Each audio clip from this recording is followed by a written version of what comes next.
Odhiambo matarika par koda beach dwe mar 9 nyakoro mga juangen geno mara ni rio makare machiegni makare inya e chendo ni maratil odhiambo mar Jumapil kabende nyakoro mga juang wa ikore mar nyisi mago motuche pacho kae kabende siasa mar duond bura mar Kenya Kwanza medo bedo kod weche modhuro nyakoro mga juang kawune tad pinka William Ruto nolimo gwenge ko Manyeri kabende en county manyalopne yae kata kamano nyakoro mga juang jalopne ne orem chope nyasi no mano yore gi jatend piny Kenya William Ruto to kar mano no yiero mar dhi nyasi machielo manentiere county mokio gi county Manyeri ma en county ma Kirinyaga wa ikore mar nyisi kaka weche no bedo kabende wa medo ng'iyo ni mago motenre kod tich mosetigi sirikand Kenya Kwanza igni ariyo nyaka ne gikaw telo nyaka ne jatend piny Kenya William Ruto chamu maka jatend piny Kenya kora mga juang gisetio nade wa medo nyisi kaka gisewuotho kamano bende mang ne bedo achiel kuom weche go medhi twagi gi George Bati madhi bedo kanyo gi wende Ambrose Weda maen okil kata janon siasa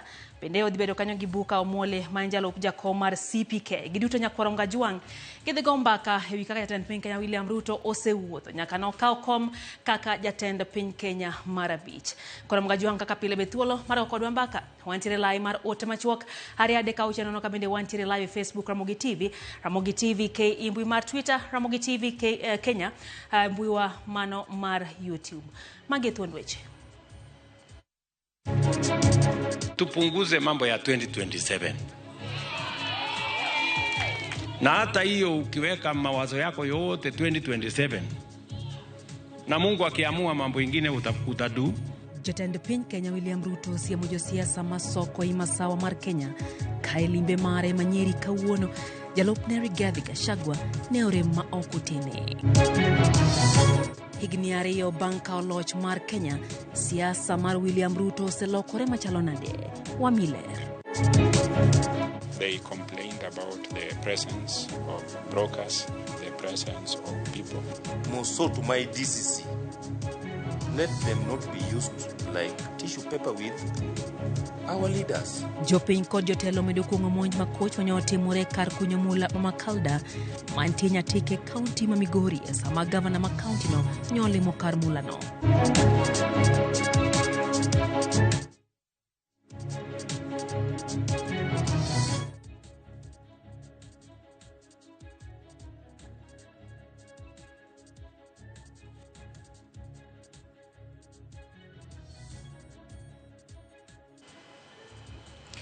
Jaloko marwa en Belinda Adhiambo nyinga Lydia Okeyo machiegni. Jatend piny Kenya William Ruto okwa jalopne Rigathi Gachagua mondo mi owere gi weche mag siasa to kar mano riwre kode hetio ne jopiny kendo chopo singo mane gimiyo ganda jo Kenya e kinde ma campaigns. Jatend piny owacho magi e kinde limbe mare mano otime county Manyeri kawuono limbe ma jalop jatend piny Rigathi Gachagua to no rem chopo e kendo kom mano oketne nodong' nono. Nyasi mar chako yanga diocese maduong' mar kanisa mar AIPCA mama sawa mar piny Kenya mano bagi skund primar Mangangarithi e county Manyeri no winjo kel kanyakla jatend piny Kenya William Ruto gi jalupne kata kamano mano ne okotimore kako mano okete ngene Gachagua e bach jatend piny Kenya William Ruto ne odong' nono manyasi no orumo. Mabiro ndalo ariyo kende bang' josiasa modok ne Gachagua seyo jatend piny Kenya William Ruto kuom pogo jotelo maya e lwora mar God Kenya.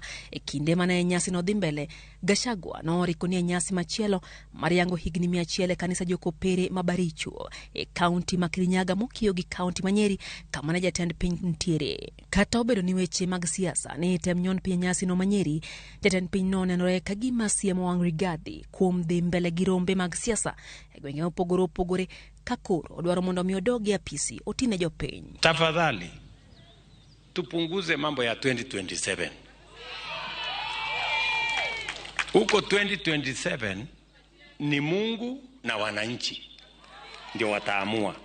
Lakini sasa tuko na miaka mitatu. Hii miaka mitatu haitakuwa tu ya kupanga vile utashinda tena 2027.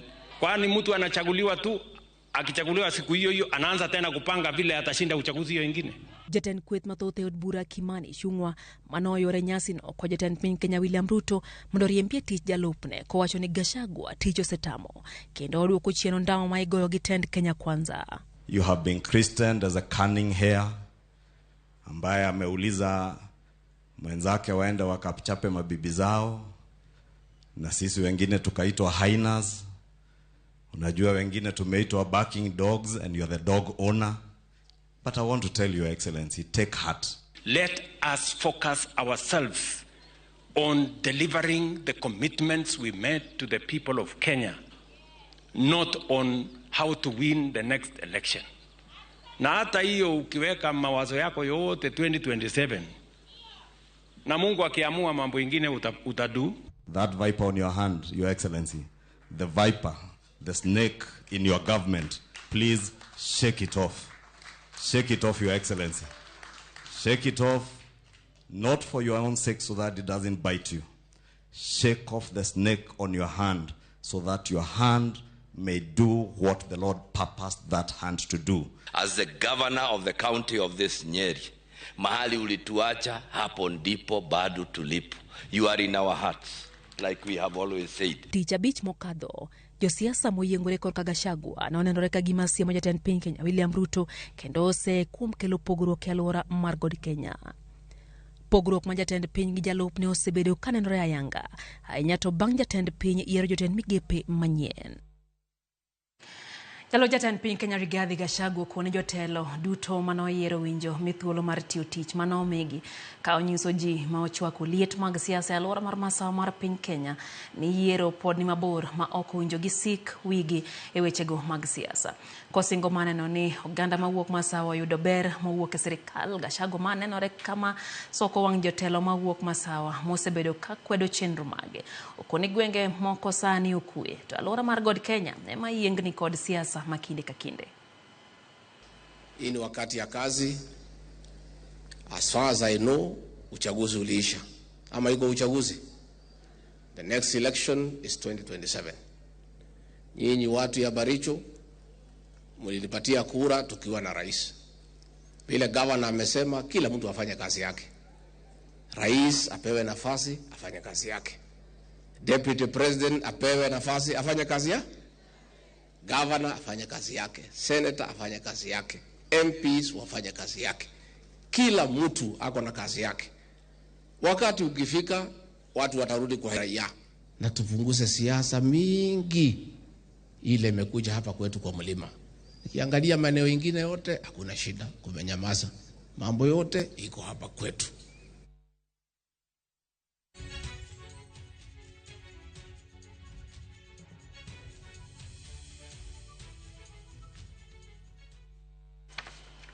Korom Gajuang no asingo mar nyisi kaka tenda Kenya Kwanza osewuotho nyaka ne kaw telo bang' jatend piny Kenya William Ruto chamo ma higni 2 mokalo. Lwasi mar siasa osebedo kalokore. Lwasi mar siasa nomiyo ng'anyo mapek onyuolo twak mar NADCO, kata kamano twak ne ok onyuolo lemo malong'o. To kata kamano giko ne lokruok onene kit siasa ma jatend piny Kenya William Ruto kod jalupne goyo sani motelo ne yiero manyien.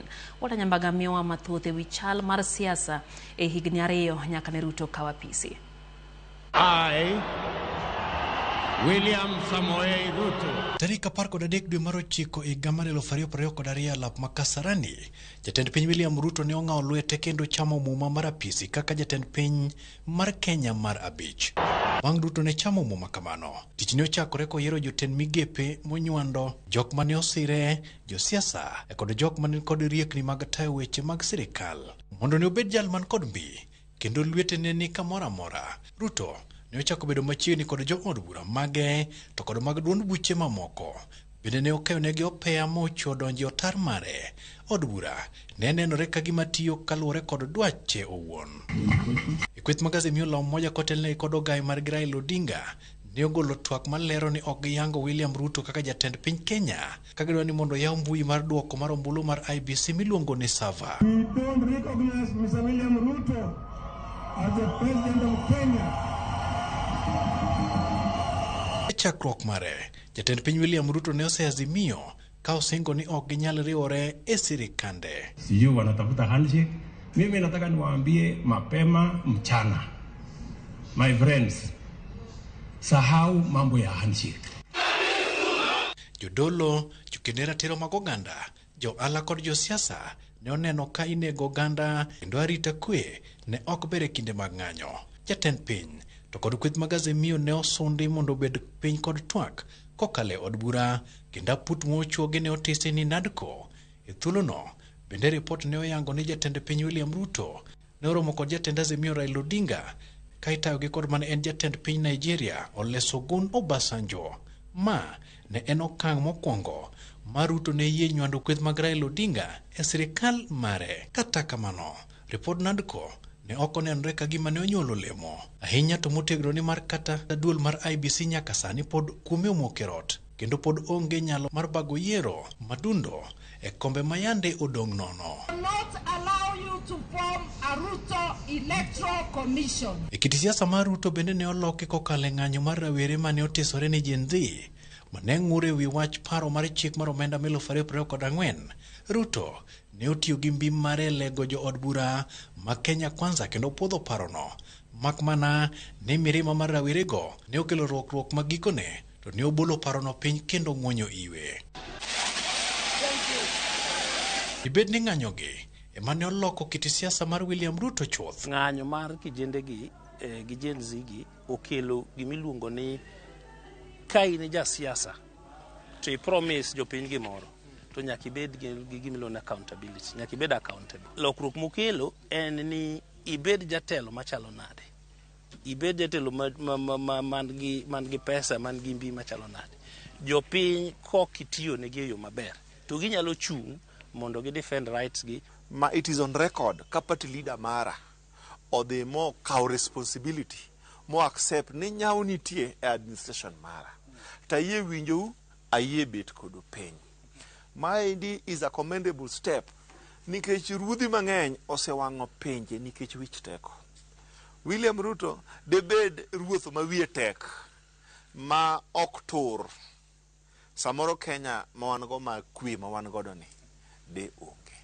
Ng'anyo mar rowerego ne odonjo nyaka e gwenge ma Hoho mar Okak kama Ruto ne nie kod mbi ma oloko kaka siasa mare osebedo nyaka ne okaw telo higni 2 mosekalo. Siasa lokore. Gima timore kawuono ok en the same thing manyalo bedo kiny. Sani nyalo neno Gen Zs gi ni maybe by 2022 Migosi Ruto ne paro ni gin jok ma samoro inyalo wuonda kama to ne gichung' matek.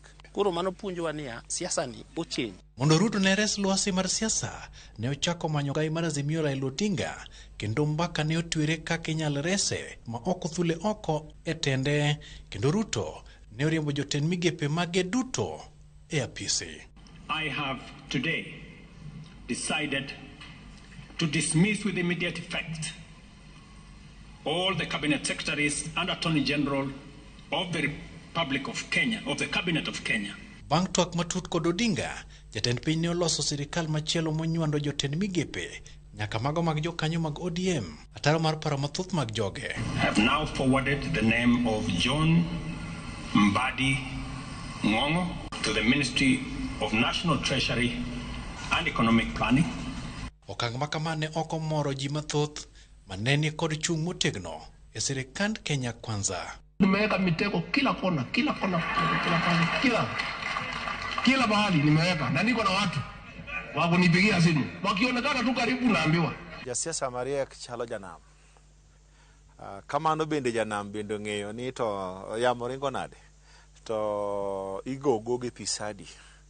To ben samu winjore kaluwore kaka yamo ringo. Ang' neno kaka Mount Kenya ne okawo wechege mare mar sirikande monywando ji duto.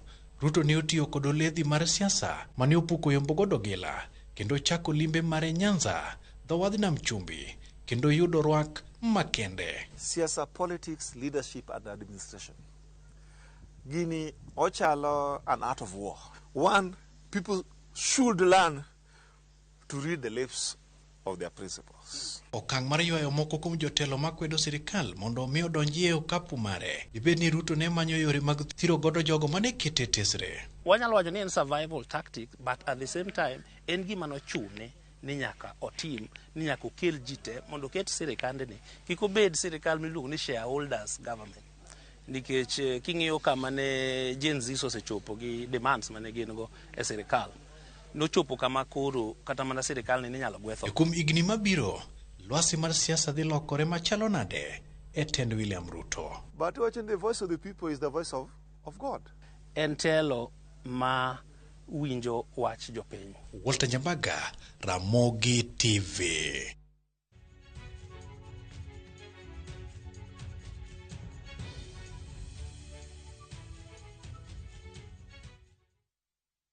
Kora mga jong manechal mar kaka jatend piny Kenya William Ruto sebedo e apisi igni ariyo na nyisi ni mane madhibedo kuku mar wache twak bende George Bati dhibedo go kanyo bang' weche manyien gi wende ariyo mabende chopo studio kae. Kata kamano pod wantiere kod weche moko kama jatend piny Kenya William Ruto ochiwo milion 2 ne skul ma Endarasha Hillside Academy manyocha macho wang'o mondo mi okonygi e nyiewo mwandu mano wang' e kinde mane masira mano kelo tho mar jopuonjre 21 notimore. Jatend piny onyiso jaod bura Makieni Njoroge Wainaina mondo mi one ni ji duto manoyudo midhiero omisir e kinde manonro dhi nyime ka osingo mar biro manyo wuon skulno David Kinyua bang' nonro rumo mondo mi gipori e wach kaka ibiro nene skulno dhi mbele gi chenro mage. Jatend piny owacho magi kinde mamoko kuom jonyuol mapok oyudo nyithindgi bang' masirano to pod nitiere kod chuny madang'ni ka piny owacho to nolando ni ne giseng'eyo kuonde ma jopuonjre duto te ne nitiere. Kwa wale watoto ambao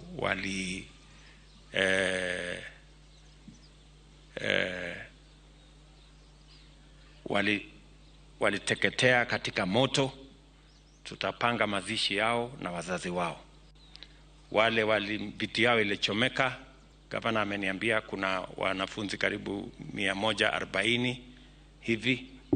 Kwa hivyo Bwana Wainaina, wewe ndio mtu yetu ya mkono ya pale.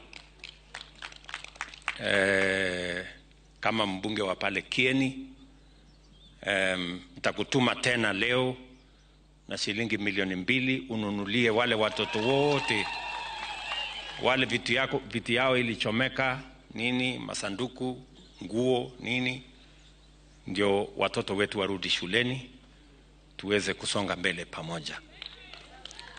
Mimi vile vile nitatafuta huyo Bwana Kinyua ambaye ni mtu ambaye alitengeneza hiyo shule na anasaidia watoto wengi. Baada ya investigation kukamilika, tuone pia vile tunaweza kusaidia hiyo shule. Riwruoge makeyo ne ratiro ma oganda e bwo chenro mar uchaguzi platform dwaro ni ru mapiyo chenro mar yiero commissioners manyien mag duol matayo yiero pacho ka IBC. Giwacho ni deko mar chenro no oserucho tije duol no kendo jopiny be ok yud ratiro mowinjore koriwo koda ka yiero magadundo. Bende giywak ewi digni mar chenro mar chiwo boke ma ochuno ne jokenya kaka upande kod mamoko. Ne gilose odiochieng' hingo demokrasia. Some of the critical functions that have been affected include the following. 1, pending by-elections. We members of Uchaguzi note with concern that a number of electoral units have remained unrepresented for a period now because of the absence of members of County Assembly Ward and National Assembly. Over 5,000 Kenyans apply for replacement of lost or defaced ID cards every day.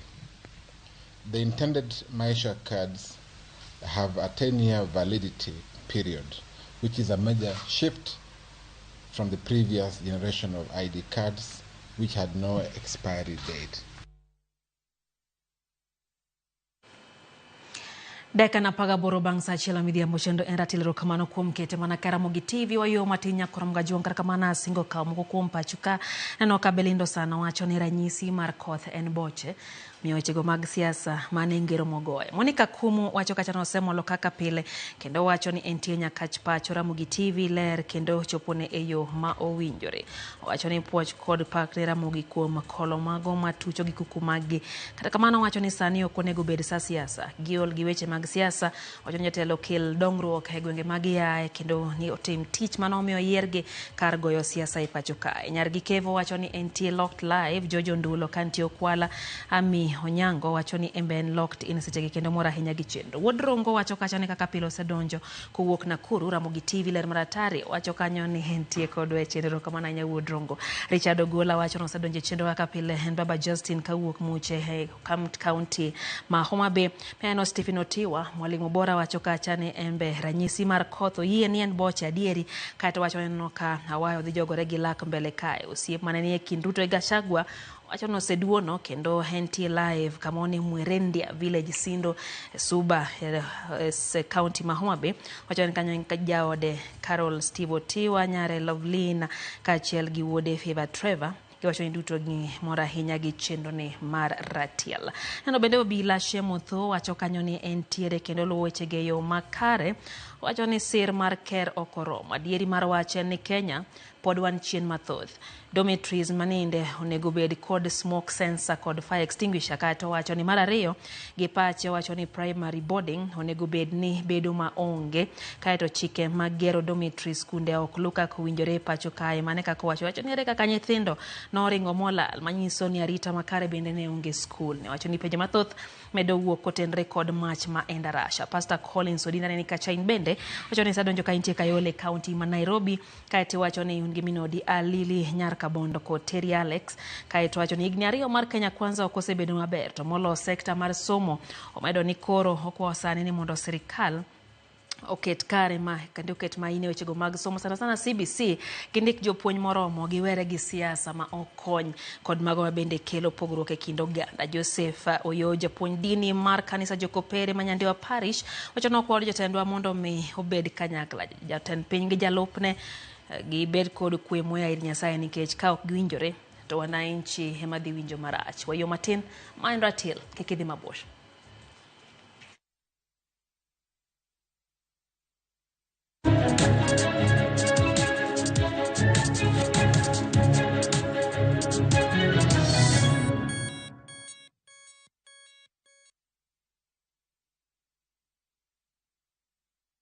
Jipange na View sasa imerudi kwa mbwembwe na vishindo. Jipange leo kwa nafasi ya kujishindia mamilioni ya pesa. Jipange ushinde na View sasa.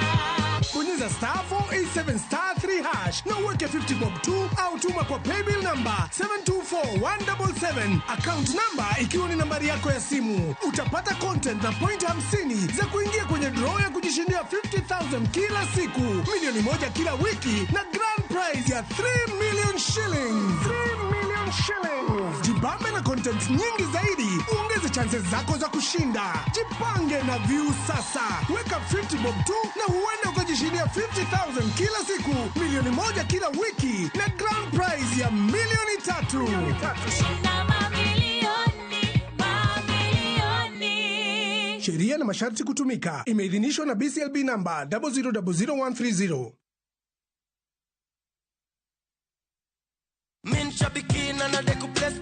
Huyu ni Dan kutoka Meru, ndio mshindi wetu wa 1.57 million Kenya shillings pale kwenye jackpot. Uliekelea games ngapi?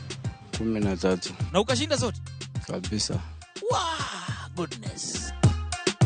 Nilikuwa na shilingi 49 kwa account. Nikaona nicheze hiyo midweek jackpot, nikapata 13/13. Naweza tu bashiri na ingiane. Una plan kufanyia nini Ido Bazenga? Kuinua nayo biashara zangu.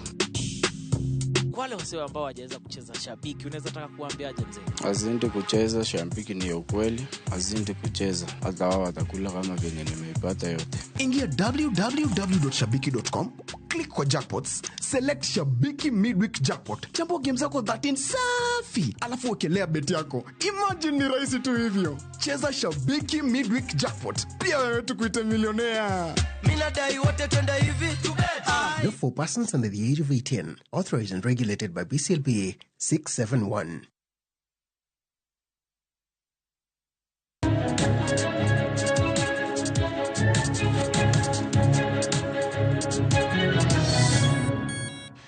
Machiegni kendo nyakwar mga juang chendo enda til wadhi nyake county ma Migori kama jao chiel kamotingo bilario kod MCA ma Makalda Kanyarwanda Felix Okwanyo oyudo hinyruok bang' kweth moko ariyo bedo kod gwandruok kana gilaro lo mantiere kod mula mantie Nyatike county wa Migori.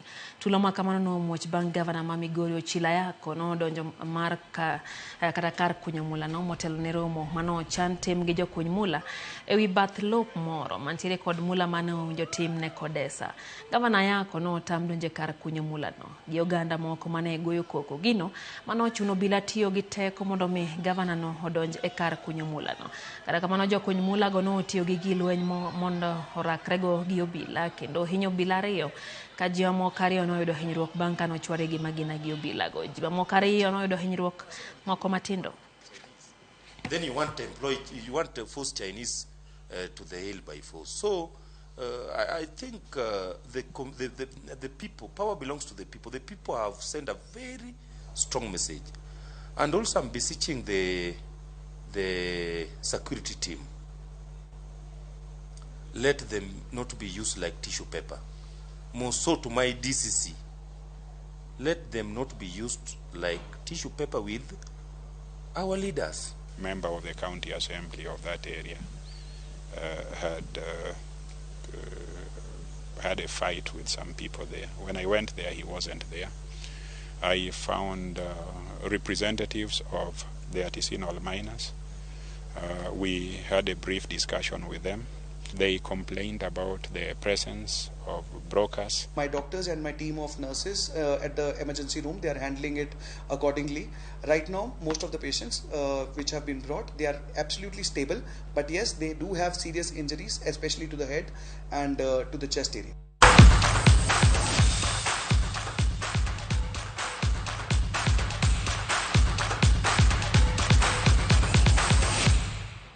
Mago mag tuke nyakwar mga juang jaloche piem mag Olympics eng'we mag mita 800 Emmanuel Wanyonyi no kao kombe mar dam